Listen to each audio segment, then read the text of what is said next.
예, 이게 2교시 이제 두 번째 부분인데 제가 이 조작하다가 영상이 끊어졌어요. 그래서 다시 이어서 합니다. 1강 성경이란 무엇인가? 성경은 거의 1600년 동안 하나님께서 인간 저자들에게 성령의 감동으로 쓰도록 하셨기 때문에 하나님의 말씀이며 기독교 신앙의 근거다. 그러니까 수십 명의 성경 저자들이 썼지만 하나님께서 그들을 감동시키셔서 썼기 때문에 하나님의 말씀이다. 그리고 우리 신앙의 근거가 되는 거죠. 이 웨인 그루덤의 책에서 성경의 특징을 네 가지로 얘기를 해요. 권위, 명료성, 필요성, 충분성. 그러니까 성경은 진리를 담고 있는 권위가 있고 하나님의 권위, 그 다음에 분명하고 명료하고, 그 다음에 우리의 구원에 꼭 필요하고, 그리고 또 충분하다. 그 네 가지를 설명해 보겠습니다. 성경의 권위는 하나님으로부터 나온다는 점에서 권위가 있죠. 사도 바울은 모든 성경은 하나님의 감동으로 된 것이다 라고 디모데후서 3장 16절에 선언하죠. 성경은 성경 스스로 하나님의 말씀을 증명해요. 우리가 성경을 읽다 보면 이것이 진짜 사람의 말일 수 있는가? 라고 의문을 갖게 됩니다. 안 믿는 사람들도 참 신기하다. 어떻게 예수님이 이렇게 말씀하실 수 있을까? 그리고 어떻게 이런 물론 기적들이 일어날 수 있는가? 결국은 성경은 이런 결론에 도달하죠. 성경은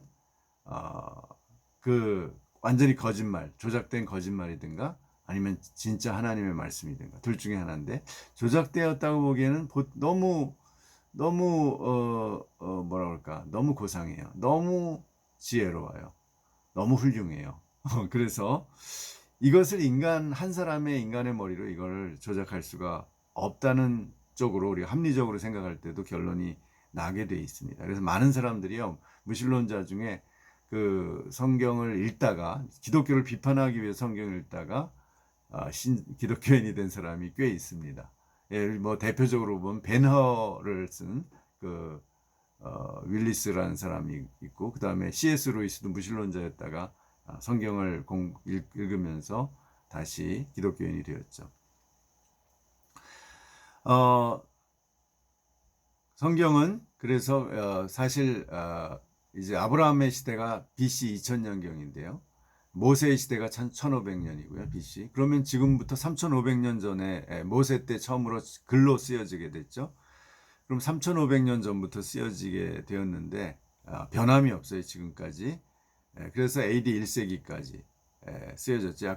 그러면 1600년 기간 동안 쓰여졌는데 변함없이 우리의 모든 시대의 사람들에게 감동시키고 변화시키는 그런 역할을 하고 있는 거죠. 성경의 모든 기록은 꼭 과학적으로 증명될 필요는 없지만, 그러나 과학하고 무관한 건 아니에요. 왜냐하면 그 역사적 사실이고 과학적 세계 속에서 일어난 거기 때문에 성경과 과학이 반드시 모순되진 않는다. 그 다음에 성경의 명료성을 얘기하겠습니다. 누구나 성경을 읽으면 신자가 될 수 있어요. 비록 초등학교만 나와도, 또는 심지어 글자를 모르는 사람도 성경을 들으면, 그 말을 이해하면 그걸 듣고 깨달음이 오고 예수 그리스도를 믿고 신자가 됩니다. 그래서 성경은 능히 너로 하여금 그리스도 예수 안에 있는 믿음으로 말미암아 구원에 이르는 지혜를 준다라고 말씀하고 있죠. 디모데후서 3장 15절에서. 또한 성령께서 우리에게 영적인 깨달음과 분별력을 주시는 거죠. 그래서 여호와의 증거는 확실하여 우둔한 자로 지혜롭게 하신다. 시편 19편 7절. 그래서 성령의 도우심을 통해서, 성령의 조명이라고 그래요. 이것을 이제 빛이 비춘다 해서 성령의 조명을 통해서 우리는 성경을 더 잘, 바르게, 명확하게 이해할 수 있는 거죠. 성경은 이렇게 어떤 꼭 반드시 주석이 없어도 성경을 여러분이 자세히 읽고 여러 번 읽다 보면 그 맥을 이해하게 되고, 잘 이해 못했던 그 내용들이 명료하게 여러분에게 다가오는 것을 깨닫습니다. 그런데 여러 번 읽어야 되는 게 전제입니다.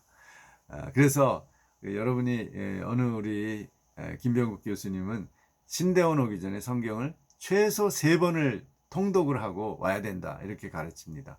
성경을 이해하지 못하고 신학을 한다는 건 넌센스거든요.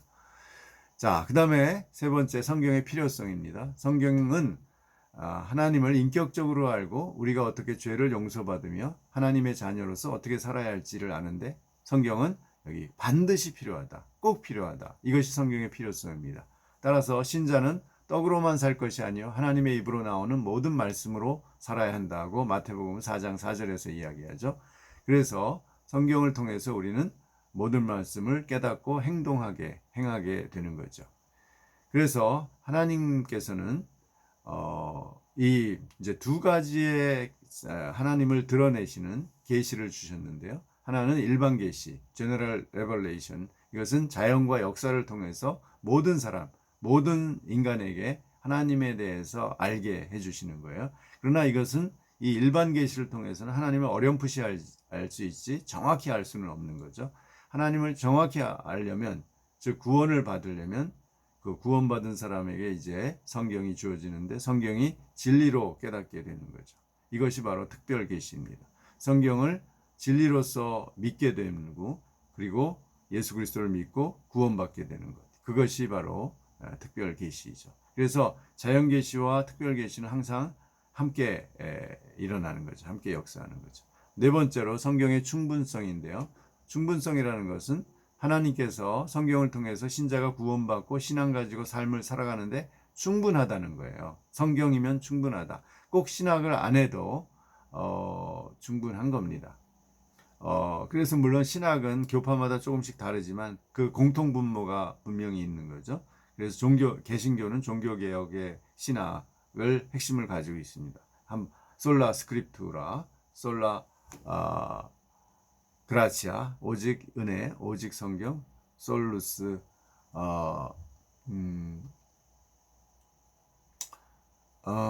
그 다음에 이제 오직 성령, 이죠. 이런 그 기본적인 원리는 같은 거죠. 성경은 세상 모든 문제에 대한 답을 주지는 않지만, 직접 주지는 않지만, 신자가 살아가는데 필요한 모든 선한 일에 대한 지침을 제공하는 거죠. 우리가 이제 뭐 과학에서 얘기하는 모든 문제에 대해서 성경이 그걸 과학적으로 다 설명해 주진 않아요. 그래서 우리가 과학이론하고 진화론 같이 갈등을 일으킬 때도 있고 또 많은 과학이론을 우리가 받아들이기도 하죠. 뭐 중력이론, 양자역학, 그 다음에 뭐 지금 빅뱅 이론 이런 것들을 기독교인이라고 해서 꼭 반대하는 건 아니죠. 우리가 성경적으로 이해할 수 있고 받아들일 수 있는 한도 내에서는 받아들이는 거죠.